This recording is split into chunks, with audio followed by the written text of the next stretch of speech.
vídeo de hoje é bem diferente porque é a primeira vez que eu trouxe uma banda aqui pro canal English in Brasil. E hoje eu trouxe a banda O Bardo e o Banjo. Então hoje nós vamos falar sobre a música do sul dos Estados Unidos, a música country. E também vamos falar em inglês, já que um dos integrantes da banda aqui é americano. Quem será? Quem será? Vocês vão descobrir já já. Bom, gente, obrigada por terem aceitado o convite. Fiquei super feliz. E acho que o Marcos pode contar como a gente se conheceu, né? Que foi uma coisa meio diferente. A Karina não esperava, a gente tava tocando lá na rua e ela tava assistindo lá a gente tocando e eu assisto o canal dela. Eu consumo conteúdos em inglês, coisas pra aprender, melhorar inglês e tal. Então ele não é o americano da banda. Logo. Apesar de cantar as músicas, eu fico estudando bastante inglês e tal, eu vejo vários canais, inclusive o seu. E foi bem legal, eu falei, assiste seu canal, tá assistindo. Não, eu fiquei super feliz porque eu também já conhecia a banda, porque eu já seguia o Facebook deles, eu adoro o som, assim, há muito tempo eu já conheço, que é Bluegrass, né? Exatamente. Então Bluegrass é o nome do ritmo, então Wagner, conta pra eles, o que é Bluegrass? Bluegrass é uma mistura de música tradicional norte-americana, country music, com as raízes, o folk de raiz dos Estados Unidos, né? A música que migrou da Irlanda, que veio com os escravos também da África, o banjo mesmo é um instrumento que veio da África. Então o Bluegrass é uma mistura desses instrumentos tradicionais, acústicos, com a música country regional do sul dos Estados Unidos. E o que significa Bluegrass? Por que o ritmo se chama isso, Bluegrass? Que literalmente se chama grama azul, né? Exatamente, grama azul, porque na realidade ele veio de Kentucky, começou lá em Kentucky, que é conhecido como, eles dão esse nome, tipo, é o estado da grama azul, porque tem uma grama meio azulada mesmo. E começou lá com um cara chamado Bill Monroe. Ele começou lá, ele fez uma banda chamada Bill Monroe and the Bluegrass Boys. E depois várias outras pessoas começaram a tocar também esse estilo. Aí eles falaram, poxa, a gente tem que dar um nome para esse estilo. Tem um monte de gente fazendo isso, como que... Aí eles resolveram homenagear o Kentucky, que é o estado da grama azul. O nome da banda do Bill Monroe, porque começou lá. Vou perguntar pro Maurício agora, a gente pode dizer que isso é um ritmo, tipo, equivalente ao nosso sertanejo de raiz aqui no Brasil ou não? Podemos, o Bluegrass é um som bem de raiz mesmo, e o Bill Monroe é equivalente ao nosso Tião Carreiro e Pardinho, né? Entendi. Então quem ouve é realmente o pessoal do interior. Eu sou bem da roça, assim. Então nesse momento vocês já sabem qual é o americano do grupo, né? Eu vou perguntar pra ele, que é o Peter. Me chama gringo, tudo bem. É um gringo aí. A pergunta que eu queria te fazer é se você ouvia esse tipo de música lá nos Estados Unidos e como surgiu o interesse de tocar esse tipo de música. É comum, é música de interior. Não tem que ser tipo interior do país, mas pode ser interior de cada estado. Que não mora na cidade. Entendi. Era a minha experiência. Quando eu morei em Ohio, lá do sul do Ohio, tinha bastante bluegrass. E até os bares que rolaram mais jazz, tipo, sempre tinham noites de bluegrass só. Aí é comum mesmo. Não, legal. E uma coisa que eu li é que é um estilo do povo redneck. E eu queria te perguntar o que significa ser um redneck e se isso é um termo ofensivo ou não. Eu acho, para explicar de onde veio, termo, não sei, na verdade. Eu li. O que é o termo? Não, o termo, pelo que eu sei, ele era usado pra denominar os trabalhadores rurais que tinham o pescoço vermelho do sol, entendeu? Pessoas pobres e da roça. Mas pra ti soa, assim, ofensivo chamar alguém de redneck? Eu acho que como qualquer termo, pelo jeito que você fala. É a mesma coisa se chamar uma pessoa de caipira, se o caipira Exato. o cara pode não gostar, sabe? Tipo... Tudo depende do jeito. Bom, então antes da gente conversar um pouco em inglês agora, vamos ouvir um pouco, né, pra eles saberem do que tanto que a gente tá falando, né? Então, que música vocês vão tocar? A gente vai tocar uma música chamada The Fall of Willie James, que conta a história de um cara chamado Willie James. Ok. E é uma música autoral, Isso, certo? é uma música nossa. Quem compõe? Eu componho as músicas da banda, inclusive estão nesse CD aí, quem quiser depois pesquisar. A gente tem um canal no YouTube também. Aqui. É só procurar aí o Bardo e o Banjo, você vai achar nosso canal. Não, vou deixar todos os links pra vocês acessarem. Então vocês podem ouvir uma vez aqui a música sem a legenda e uma vez com a legenda que eu vou só ativando aqui no YouTube pra vocês entenderem mais ou menos sobre o que se trata essa música. Depois eles contam também em português o que é, tá bom? 1, 2, 3.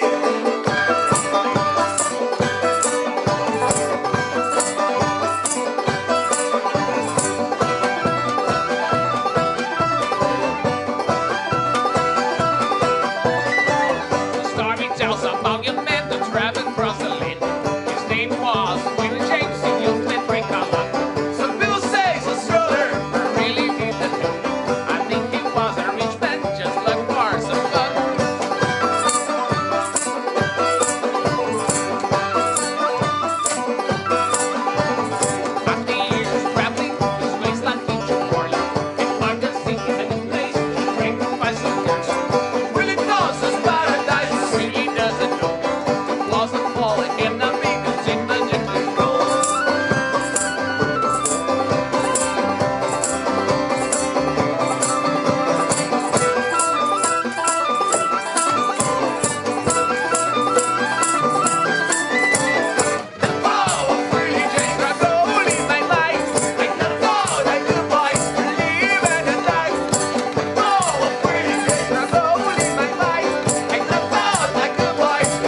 gente. Então eu tenho certeza que vocês gostaram. Mas fala um pouquinho sobre a letra, já que tu que escreveu.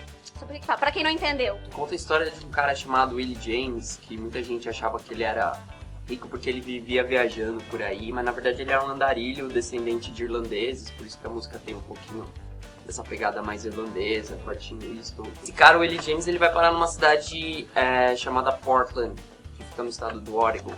E essa cidade, uma vez eu vi num documentário do Discovery, que ela ficou bem conhecida por ter túneis subterrâneos embaixo da cidade que ligavam os bares ao porto. Que legal. Isso na época da lei seca nos Estados Unidos, década de 20, 30. Aí esse cara, o Willie James, chegou na cidade, não sabia de nada disso, ele só queria beber.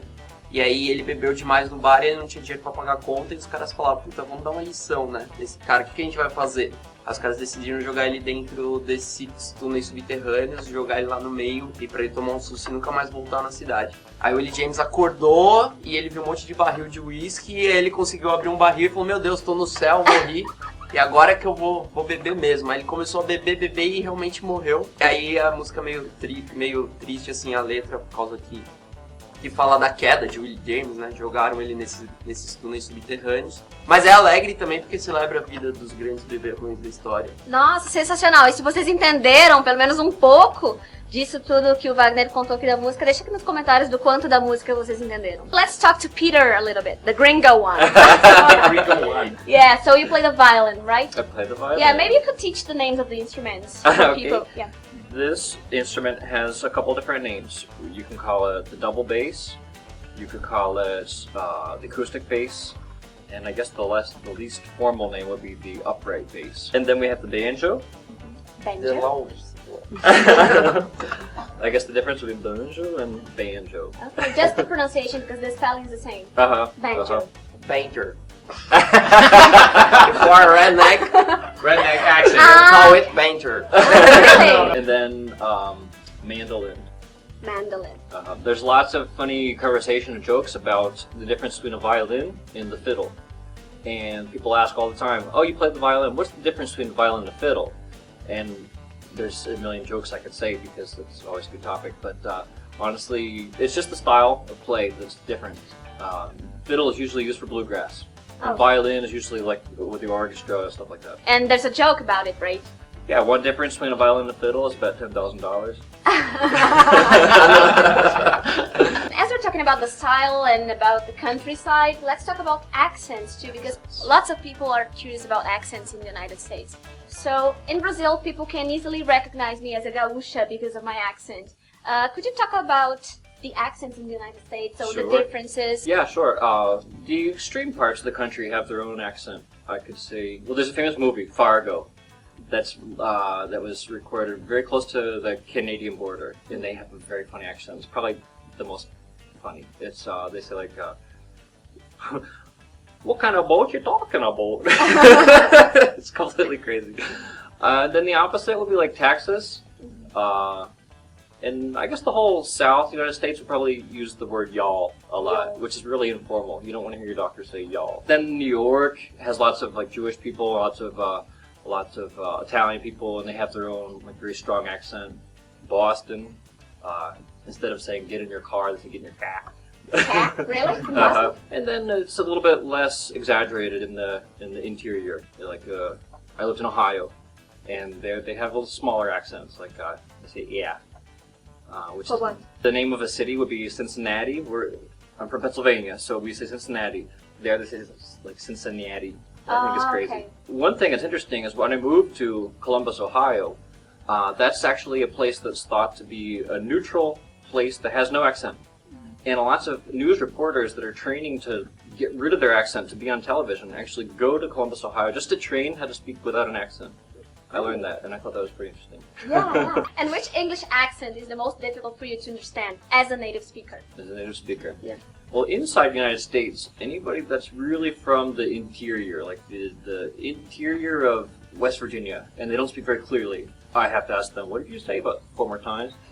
But if you say worldwide, man, I would say there's a lot of Indian people from India that really struggle with English, and they speak with grammar that's correct and everything, but their accent's really tough. Another accent that's tough would be like Japanese people that are learning English. I think it's the same in Portuguese too. A lot of Japanese people that are learning Portuguese, it's tough to understand too, I imagine. So I'd say those two. Ok, thank you. Bom, gente, então espero que vocês tenham gostado desse vídeo. A gente teve um pouquinho de tudo aqui, de música, de sotaque, de inglês. E agora eles vão tocar uma outra música pra finalizar. Vocês vão ter as legendas aqui também, se vocês quiserem ativar. Qual é o nome da música? Lakeside. E o que significa isso? Na beira do lago. Isso aí, então tá. E se gostaram desse vídeo, não esqueçam de clicar em gostei, de se inscrever aqui no English in Brasil e de seguir a banda, o Bardo e o Banjo. Eu vou deixar todos os links aqui na descrição. See you, bye! Oh, no,